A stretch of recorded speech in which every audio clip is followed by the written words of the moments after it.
Happy New Year to those of you who I haven't had a chance to say that to. And without any further ado, we'll mute everybody except Gordon, obviously. It'll be over to you, Gordon. And it's lovely to have you with us. So just give me 1 second just to mute everybody. And unmute you, obviously. 2 seconds.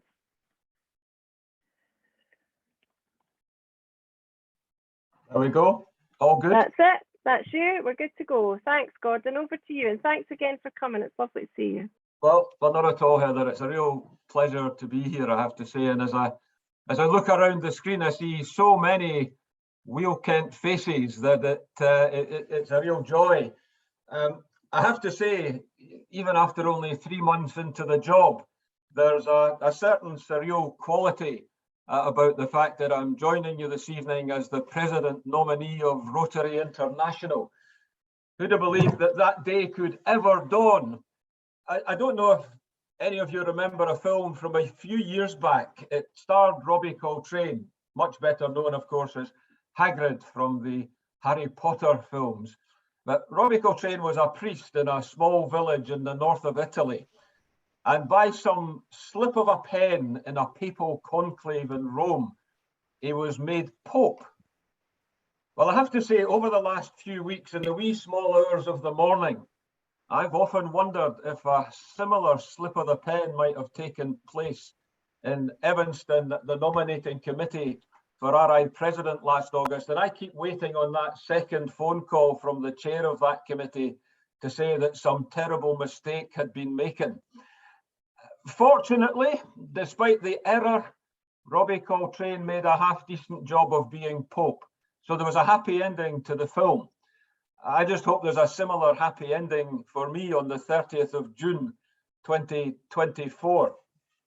As I already said, it's a real privilege to be part of your meeting this evening, even although it's on a virtual basis, and even although I would rather have been in a room with each and every one of you. But of course, I guess it's because it is on a virtual basis that has made this call possible with so many people here from so many different locations. And it really is good to see you all. And if I can echo Heather's comments of a few moments ago and wish you all a very happy new year, if it's not too late to be doing that on the 11th of January. I have to say, having zoomed all around the world over the last few months, it's really nice to be home in Scotland tonight. One of the few occasions I've been asked to speak to a relatively local audience. What is it they say about you're never a prophet in your own land?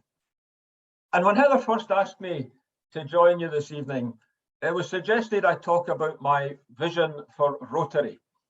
And of course, I'm only too happy to do exactly that. But at this stage, I would apologise to any of you who may have been following me around on a virtual basis and have heard me speak to my vision for Rotary before, because surprise, surprise, my vision for Rotary doesn't change from month to month or from meeting to meeting. So a lot of what you might hear over the next few minutes, you may just have heard before.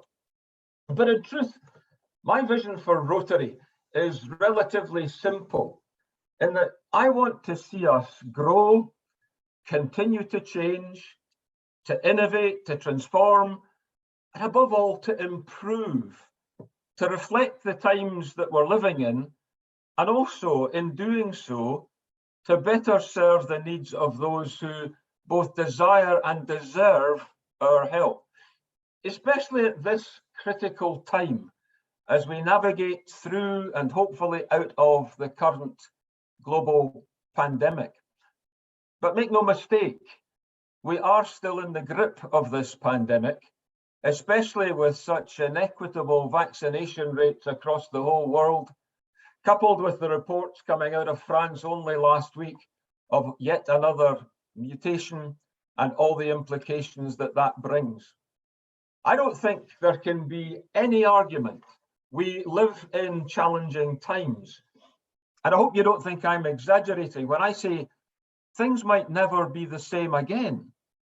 But that, you know, need not be a bad thing. I'm a great believer in looking for the positives in any negative. And there are a great many positives coming out of the current challenging and what some might describe as negative situation. Positives like the opportunity for us to take stock and reevaluate our priorities in life and in the society in which we live. Positives like the opportunity for us to take stock and reevaluate the way we operate in Rotary at every level, from club through district to Rotary Britain and Ireland to the zones and on to Rotary International. The phrase "build back better" has been used a great deal during the coronavirus pandemic to describe how things might look in a post-pandemic world. In fact, I think next to "you're on mute," it's probably one of the most commonly used phrases over the past couple of years. But as far as Rotary is concerned, it shouldn't be a question of building back better, but rather of building forward better. Building back implies returning to the way things were.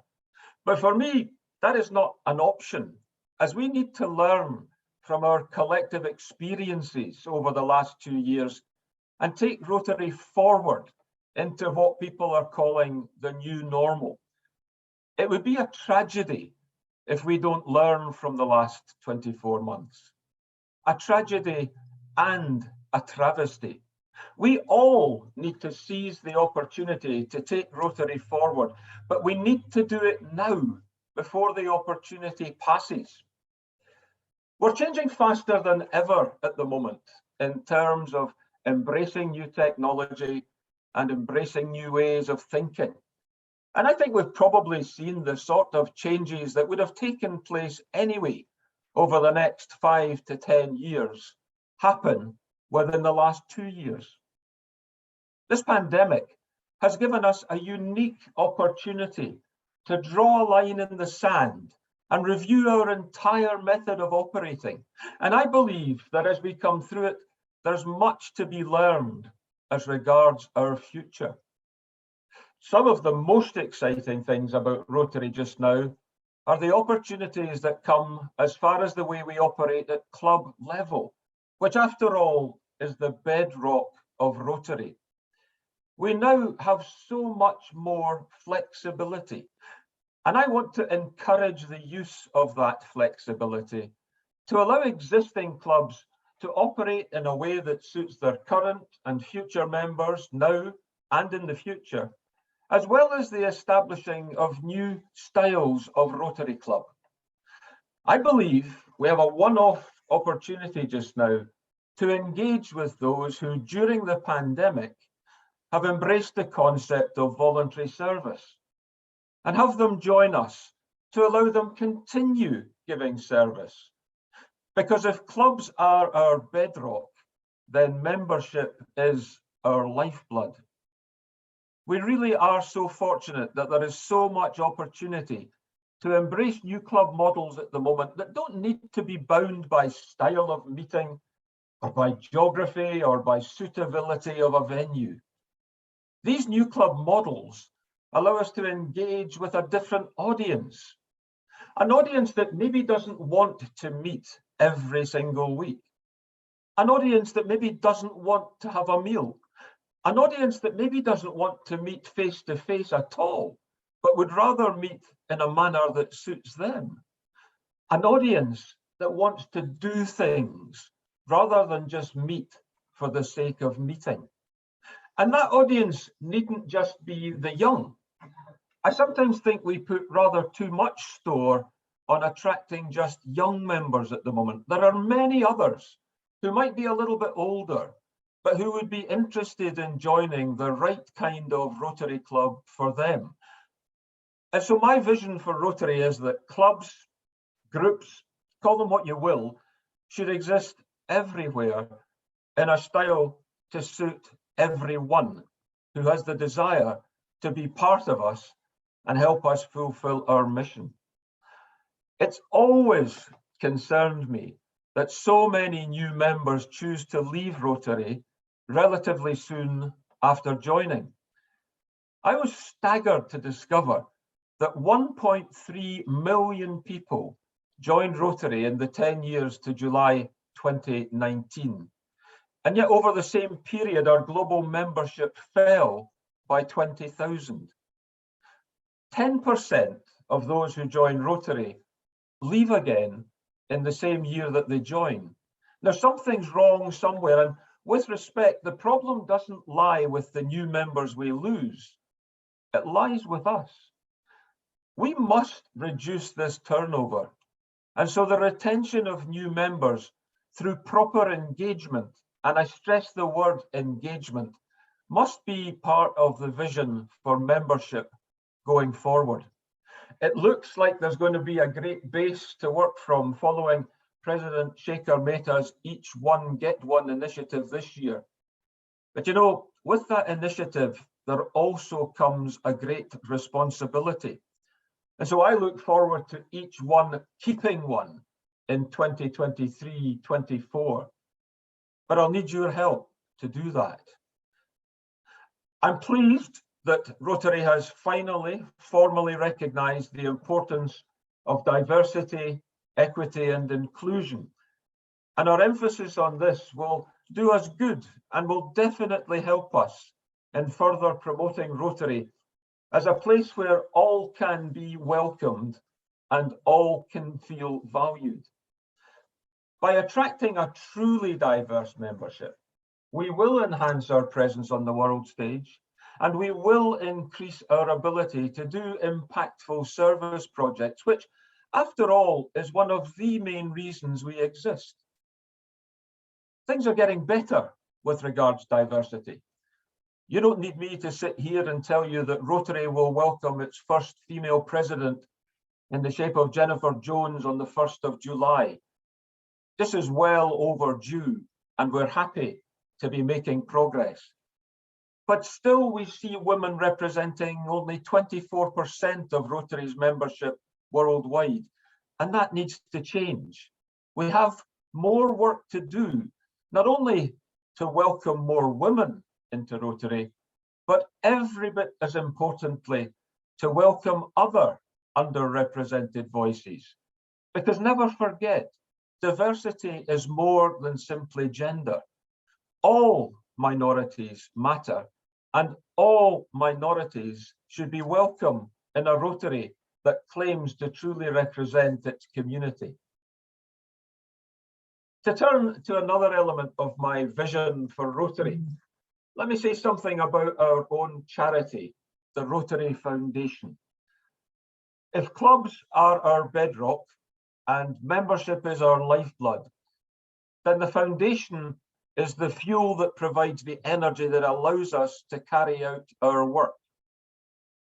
As a result of recent developments surrounding polio, together with the demands of the pandemic and the addition of the environment as an area of focus, our reputation, our ability, and the opportunity to serve has grown substantially. And this requires a strong foundation. It saddens me that around 2/3 of Rotarians make no personal contribution whatsoever to the Rotary Foundation, especially at times like this, when the demands on it are increasing. Past RI President Ravi Ravindran, a man for whom I have the highest regard, recently tweeted, "Not everyone has the resource to make a large contribution, but every Rotarian has the ability to make some contribution to our foundation." And I agree. It's simple economics. We cannot take out of the foundation more than we put in. Hence the hard decisions that have had to be taken recently regarding level of funding for things like global grants. So while I'm president, I hope to support the Rotary Foundation, not only to increase overall giving, but also I hope to persuade each Rotarian to contribute something to what is, after all, their foundation. and in doing so, gain true ownership of it. During my 37 years in Rotary, and as Alistair Risk can tell you, I was very young when I joined, I've seen the innovation and the changes that we've made with my own eyes. I've seen what works, and arguably more importantly, I've seen what doesn't work. And I believe that insight is invaluable. One thing I have always believed in, and which will be central to my Rotary vision, is the concept of continuity. I've always been a great advocate of continuity in Rotary, and I've tried to practice that at every level of Rotary leadership, be it club, district, Rotary Great Britain and Ireland, or zone. And I see no reason to change that now.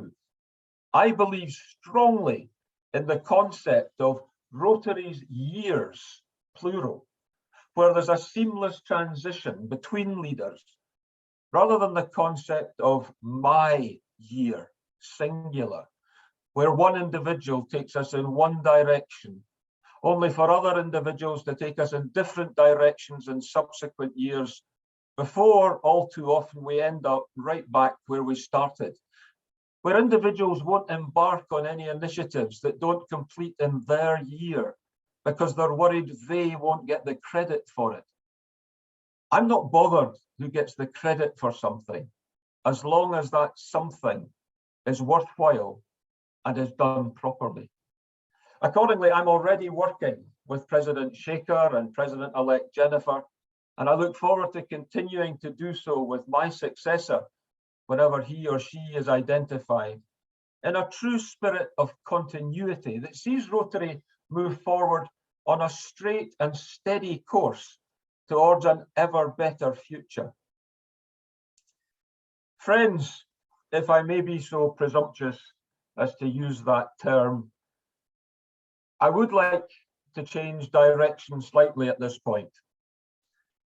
We spend a lot of time and we expend a lot of energy talking about how Rotary should operate, how we might attract and retain new members, how we might form new clubs, how we might increase support for the foundation, how we might achieve continuity.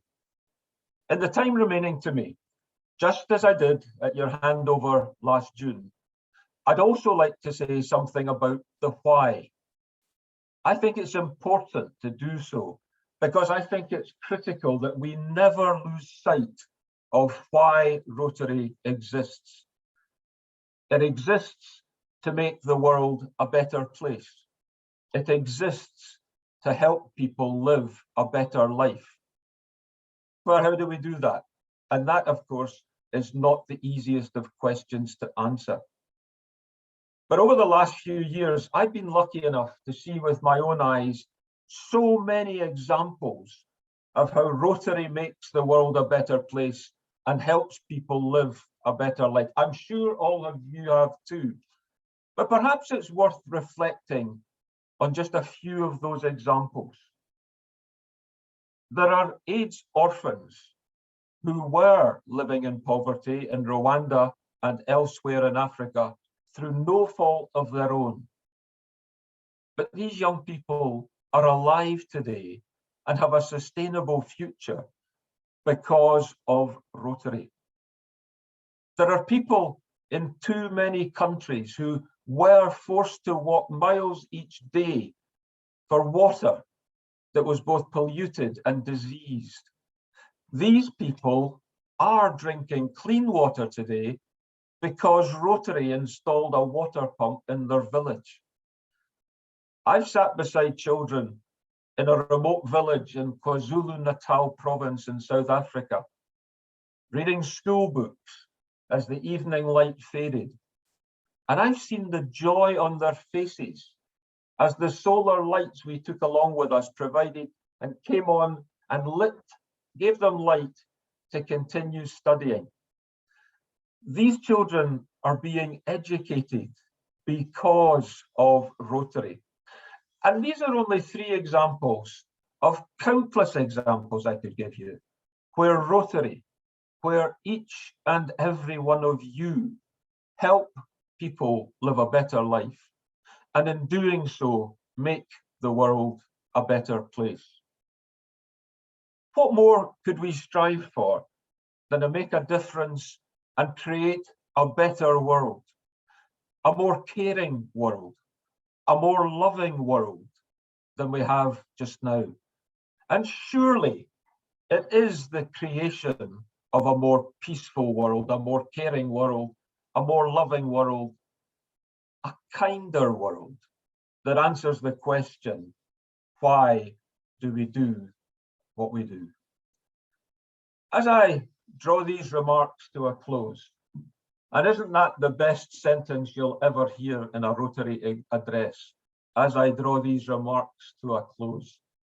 Those of you who have heard me speak over the last 3 months or so will have heard me quote the US Senator, the late Robert Kennedy, who, addressing the University of Cape Town in South Africa in June of 1966, said, and I quote, "Like it or not, we live in interesting times.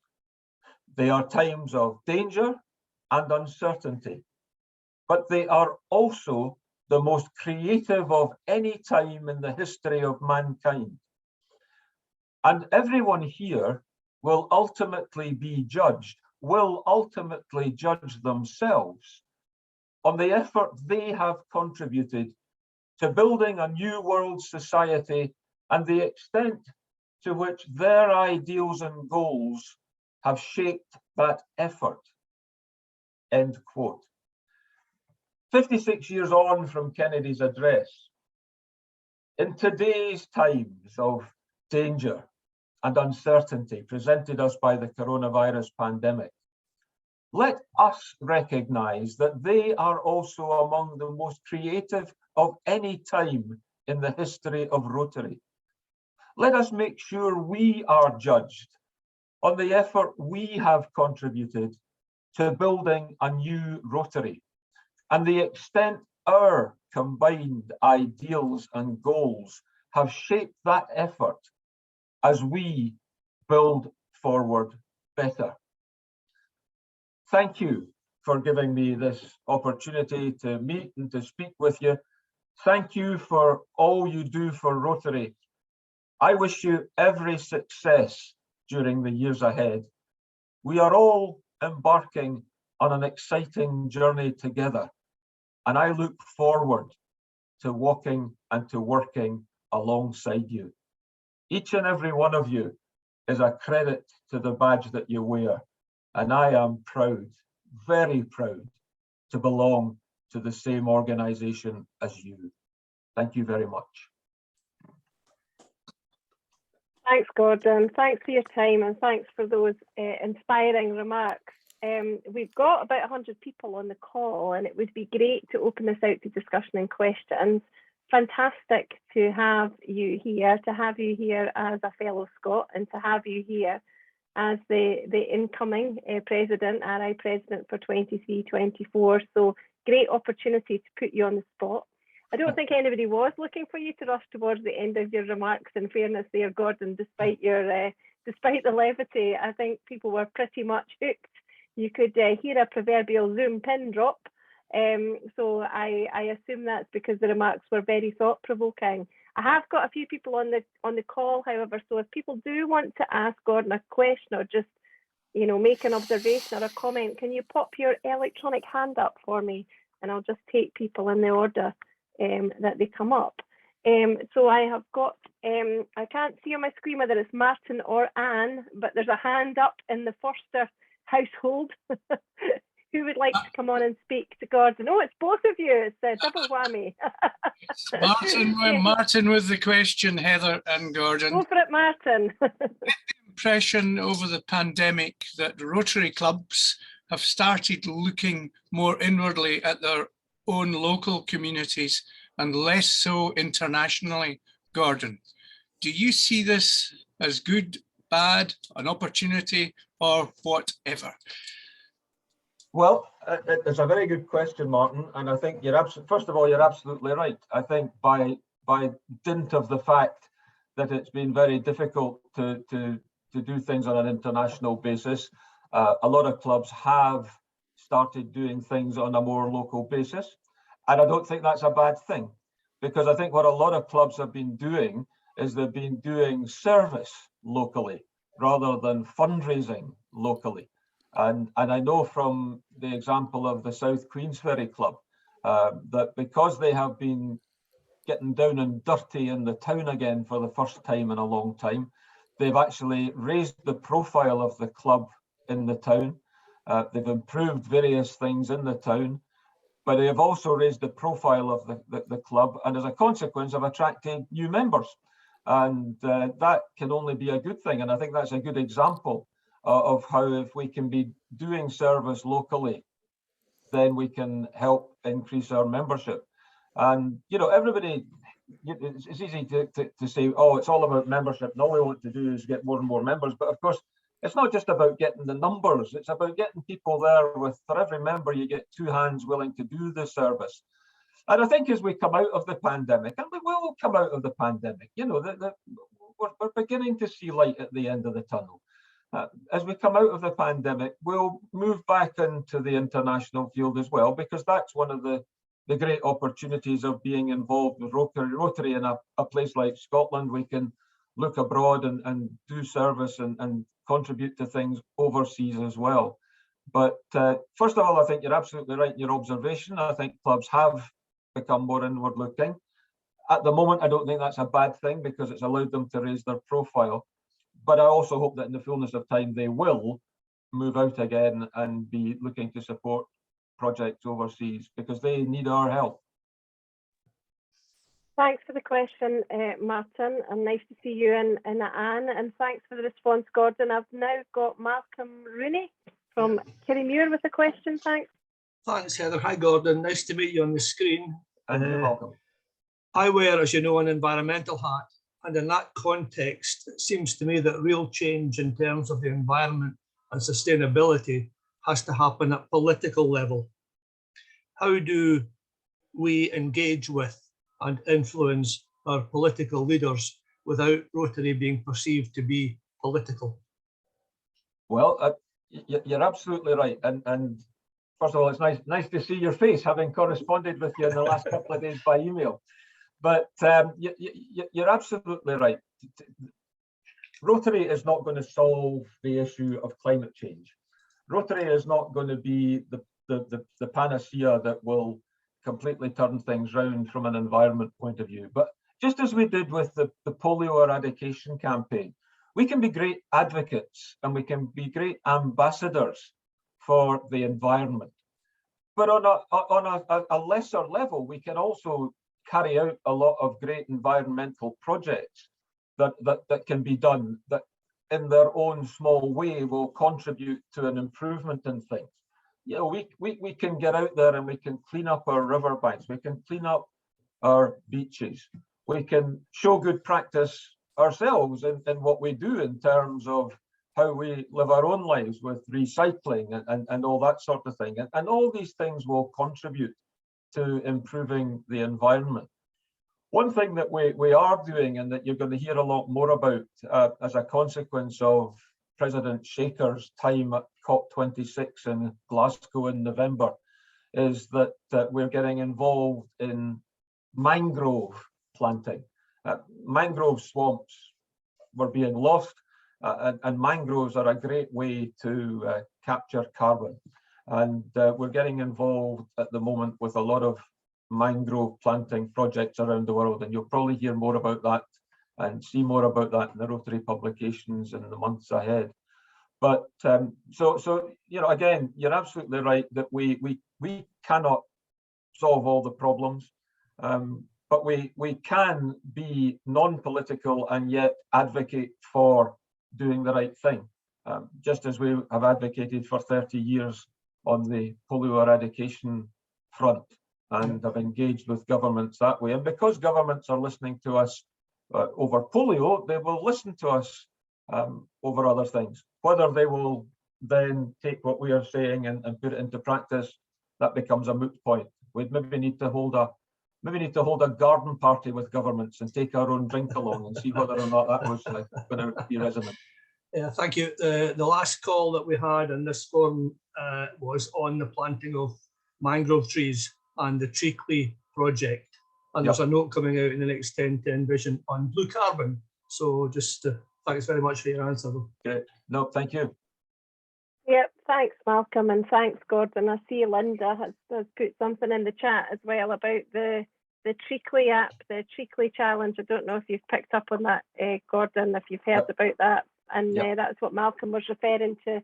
So great way to link people's health and well-being into the new year with planting mangroves for all the reasons that you say. Incredibly important. So it's a good reminder that there's more information around for that as well, Malcolm. Yeah, I was struck by the passion that was coming across there, and obviously the strength of your views, understandably so, Gordon, about foundation, and almost kind of re-energising our commitment, you know, as Rotarians individually and collectively to foundation and the importance of that. Do you want to say a little bit more about that? Because obviously we get so potted when you're trying to cover all of that ground, but I think you had a real kind of something that was a real key part of your vision there. Well, it is, and you know, the foundation is just such a fundamental part of what Rotary is all about. And I think one of the problems in this part of the world in particular, it's a largely misunderstood part of Rotary as well. And that's, you know, it's nobody's fault but people like myself and others. But the fact is that, you know, the foundation can achieve and does achieve so much, but it could achieve so much more if it was better supported. And you know, it's one of those things that I've had conversations with members of my own club. You know, when we're out running events in aid of foundation or having collections in aid of foundation. Now, if you're going out to ask the public to put their hand in their pocket and give you money for foundation, then surely you should be supporting it yourself. Because otherwise, how can you justifiably take money off somebody in the street? If they were to ask you the question, yeah, is this a charity? You know, are you putting money into this? Now, you could say, well, I'm putting something into it by standing here and giving my time to collect. And that's okay. But, you know, in other parts of the world, I think foundation is better understood. One of the other things that I think it has to be said, we have been very guilty of here, and this is where I come back to what I was saying about clubs getting back to the concept of service during the pandemic. But one of the things I think we've been very guilty of in this country is that we're very good at raising money for other people. You know, clubs will raise money for guide dogs for the blind. They'll raise money for the British Heart Foundation. They'll raise money for Oxfam. Now, all these things are very worthy causes, don't get me wrong. But the fact is, the Rotary Foundation is our foundation. It's our charity. And it has been proven over the years that compared to many of the world's charities, it's such a well-run and a well-stewarded charity that if we put £1 into the foundation, we know that £1 will get spent on the project. If you put £1, and I hope there's nobody here either works for Oxfam or has a direct connection with Oxfam, but if you put £1 into the box for Oxfam, you'll be lucky if 30 or 40 pence ends up at the sharp end. So for me, and when I'm speaking elsewhere, I always use the fact that I am a Scot and I like a good bang for my buck. But, you know, for me, it makes sense to put money in the direction of the foundation rather than into other charities. It's pure and simple.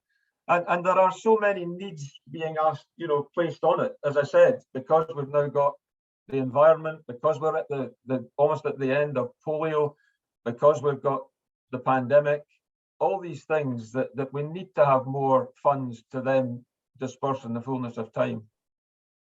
Thanks, Gordon, and we have been chatting about that a lot in the district for all of the reasons that you're talking about, and seamlessly, I think my most recent discussion or email exchange was with Tony Janetta, who has his hand up. So I don't want to preempt what he might be about to say, but I suspect it might be a connected point, Tony, is it? I think you're right there. Gordon and I have talked about this as well, and things that go on at RIBI, and you're going to see a few changes there to create a bit more awareness. And I think it's down to us to, I'm not going to say educate or re-educate the way it's considered, because in many cases here, it's believed that the club supports the foundation as opposed to us each as individual Rotarians.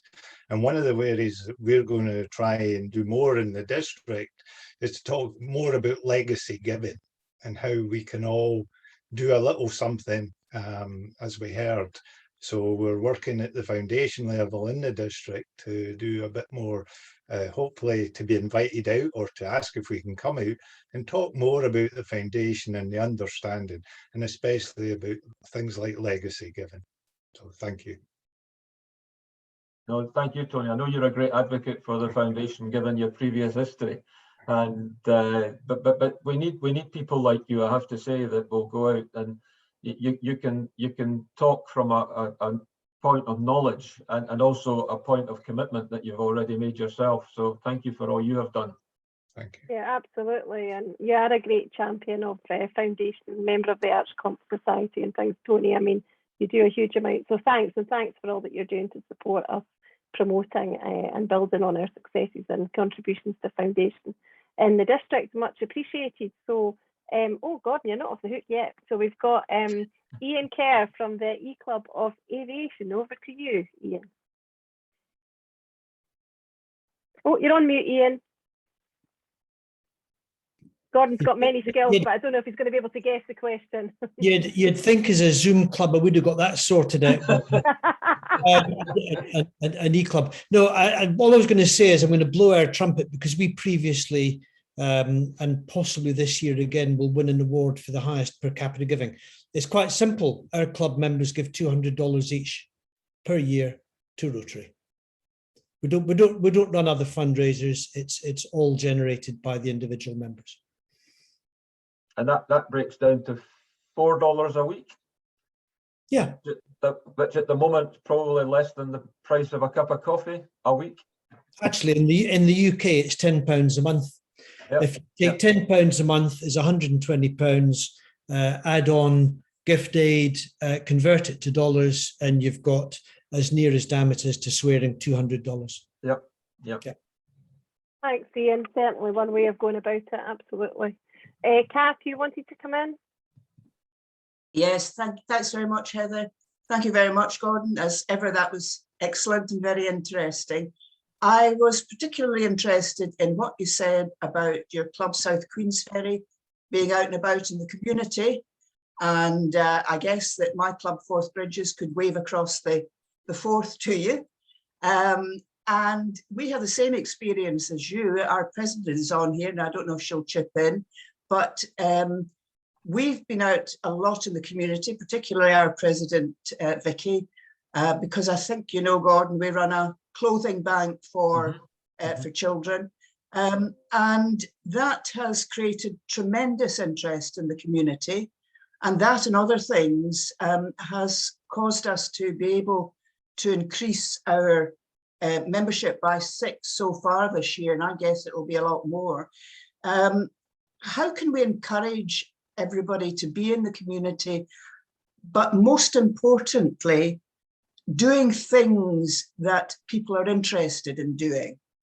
So we won't attract, you know, there's a lot of things we can do, but people can do that on their own. What is the unique selling point with Rotary where we can work together in the community so that people say, I want to be part of this? Well, I mean, I think the unique selling point is the fact that they can be doing it together with a group of friends. Now, I know you could say, well, you can have a group of friends getting together, doing other things as well. Because once people are involved with Rotary, they realise that the other benefits that come from being part of Rotary, simple things like the fact that you've got the security of insurance when you're doing things, that's important. But I think the other thing to bear in mind when you get involved with Rotary is the fact that, especially having said that it's not all about young people, but for young people getting involved with Rotary, it's that personal development opportunity that can come to people. And I know, I joined Rotary when I was 26, and I openly admit that the personal development that Rotary has given me, I will never ever be able to pay back. I learned things through Rotary that I would never have learned, or I certainly did not learn at dental school.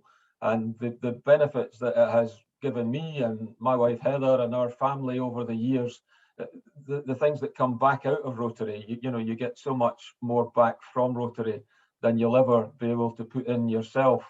But I think one of the things, the attraction for getting people together is the fact that you're bringing people together in a cohesive manner, and there is that visibility, and that we do have this brand that stands for something, and I do believe that the public understand Rotary a bit better now than they used to. I think they could understand it a whole lot better still, but if you go back a few years, I think perception is improving. And that is because they're out, they're seeing clubs out doing things, and the whole thing feeds itself.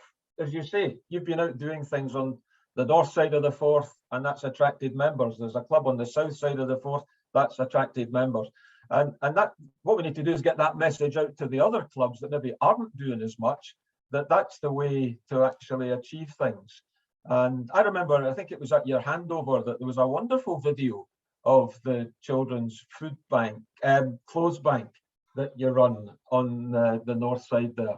And that's a fantastic project. And the way that had grown like topsy from the initial starting point, it's a wonderful example of, Rotary in action, Rotary doing things, not just talking about doing things, actually getting out there and doing things.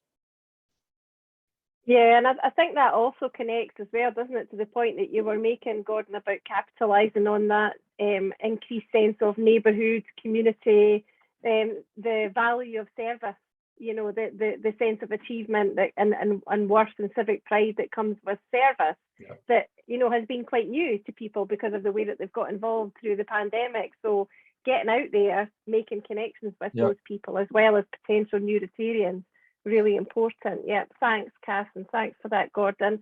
Mike, you've got your hand up. Thanks, Heather. Good evening, Gordon. And I think you've actually answered some of the question that I had anyway, but I will make the point. A couple of months ago within Kirrimuir, we had a comment from somebody about why would they join an organisation where they've got to pay to join an organisation when they can volunteer and do something within their local community. Just, that's what they want to do. And they can just volunteer, do what they want to do, and then move away from it. And also, we talk about, you pay our fees, etc., whether that's district or RIBI. And then we talk about, well, you're contributing to foundation. So that's another add-on. So, it's all this link about Rotarians paying into the organization. And if we're trying to encourage people with, diversity and encouraging sort of a broader church, to use that term, to join, I sometimes have that worry that we're almost making it a little bit too elitist, which is one of the things that has been, I think, a criticism of Rotary in the past. But a lot of the things you answered, in terms of insurances, making it, you touched on it anyway, but I thought I'd make the point. Yeah, no, and you make a very good point, Mike. And I think one of the problems is in the past, and by past, I mean going back, 25, maybe even 30 more years back, Rotary did probably see itself as a bit elitist. And it was all the great and the good of a town that would be in the Rotary Club, and they would all disappear into the best hotel in the town at lunchtime and fall out again about 4 o'clock in the afternoon and distribute their largesse around the town. Things have changed. Life has changed and Rotary has changed. but it still needs to change further. And as I say, you know, I probably have answered your question when it comes to why would you pay for the opportunity to go out and give service. Well, of course, it's what you get back as well, and it's the network that you're buying into and the opportunities that you're getting because of that. But you know, that's why we have to come back to what I said earlier about different styles of club to suit what different people want, how different people want to do things. There are some people who probably would still quite enjoy going along with their shirt and tie on at a lunchtime and having lunch and doing good in the town. That's fine, but don't deny those other people the opportunity to do it, that don't want to do it that way, that want to meet for a bacon roll and a cup of coffee on a Saturday morning and then get their sleeves rolled up and go and paint the park benches or go and tidy up the local community garden or something like that. So it's having that broad church of opportunities for people so that they can come in and they can do it the way that they want to do it. Yeah, no, I totally agree, Gordon. And we're certainly have made some of those changes, and we've started our own clothing bank in Kirriemuir. I have to say it's not as successful at the moment. It's not got to the same level that Kath was talking about for her club, but we have great hopes for that for the future, because we see that as showing that we are giving back service to the community. So we hope that continues a strength, really. Yeah. And Thanks, at the same Gordon. time, you're also raising awareness of the club in Kirriemuir. So it's a win-win. Yeah, and as your point as well, Gordon, is about, you know, having the kind of choice of the different types of Rotary that different Rotarians want, but also that those who have not yet become Rotarians would be interested in joining. And the thing that connects that together is the going out, being out in the community, you know, being involved in activities. But was also stopped by your point about the sort of the traditional approach of kind of the whole largesse. I think the other thing that shifted is, you know, doing things which are relevant, you know, to communities, but not doing those things to communities, you know, doing those things with and for communities is also, I think, one of the fundamental shifts. And often the people who are the Rotarians who are saying, you know, why don't we just join Probus? That usually is coming from people who are in a Rotary club where it is mainly focused on the speakers, whereas actually Rotary can be about so much more, and that is definitely much more than you would get elsewhere. So yeah, absolutely. Thank you. Absolutely. I recognise the gentleman who's got his hand up next. Yeah, John, I think has got his hand up. Is that right? Here he comes. And he's on mute. He's on mute. Yeah, enjoy the peace and quiet. Come on, John, unmute yourself. Greetings. How are you doing? I'm all right. How are you? Still as mad as ever. I just wanted to say that in our club, because of the pandemic, we actually feel as if it's been one of the best things that's happened, because we actually have been able to raise a higher profile in our area. We've actually had an opportunity to do a local needs analysis and start working with some deprived areas in the town itself. Not actually raising funds, but acting as a conduit to open up a community garden, get the community to open up their own committees, etc.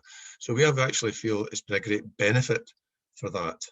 And I just hope that through this pandemic, that not just our club, but other clubs, not just in our district, but the rest of our IBI, will feel that they've had a benefit from that. It's a positive thing that's come out of it. Just as you said earlier on, Gordon, it's been a very positive thing. Well, I think you're absolutely right, John. It has given us that chance just to, you know, initially to pause and just think a bit before we then moved forward. And that's what I mean when I say it would be a real tragedy and a travesty if we don't learn from it. I mean, the thing that really upsets me at the moment is when I hear people saying, oh, it'd be just nice to get back to the way things were. Well, for me, that would be an absolute waste of the last 2 years if things just went back to the way things were, because how were things before? Things weren't too good. We were losing members, we were getting older, we were da-da-da. Whereas now we've had this chance, as you say, your club's done a needs analysis, so you now know, got a better handle on what's needed in the area, rather than you going out telling them what you're going to give them. And as a consequence, the club is in a better place because of that. and we've had a success rate of actually getting 5 new members. Unbelievable. We didn't think that would happen, but we've actually got members joining us. So that's positive as well. So I think there's a lot to come through from that. Yeah, it does work, doesn't it? All of the Oh, things yes. that we're talking about, it does work. And our job in the district team is to support clubs to take forward those initiatives and doing, working on doing things differently and trying new things in the way that we're talking about for all of the benefits that we're identifying. Ewan's put a note in the chat as well that a couple of things we've been trying to do practically is not to charge district fees last year and this year, to recognise the financial pressures and allow those resources to go into trying new things and reinvesting in projects, and also making some funds specifically available for public image and membership development initiatives, as Gordon's saying, to try and take the opportunities that are coming out of the difficult situation that's come through COVID. Well, look, I'm conscious of time, so I won't get us into another question in case it's an equally interesting one, and we'll be here a lot longer than I promised that we would be. However, if you can join me in thanking Gordon for coming along. Great to have you here as ever, Gordon. I'm sure we'll see you again in lots of different forms, but certainly all the very best for what will be an increasingly busy and demanding time for you. But thank you very much for coming along and speaking to us tonight. Really, really great. Thank you very much. It's been a pleasure. Thank you. And just in closing, folks, I don't know if you noticed that we had Janine Birtwhistle nips on the call, which comes and joins in a lot of the district team. She leads for Rotary Great Britain and Ireland on empowering girls. And I said that I would make you guys aware while you were on the call of a seminar, an online seminar, which is happening on Saturday, the 5th of February, on the theme of empowering girls. As we know, that's a much wider topic. It's very much about ideas, success stories, not just girls, also boys, and indeed just about generally giving service a voice and the confidence for young people to really make their lives better and to help make other lives better in the way that we've just been talking about tonight. So please do think about coming along to that seminar and promoting that within your own clubs. And that leaves me with nothing else to do except thank you again, Gordon. Thank everybody for coming along tonight to this DG drop-in. All the best, everybody. See you soon. Thanks again. Bye-bye. All the best. All the best for being. All the best for your RI presidency. Thank you. Absolutely. Here.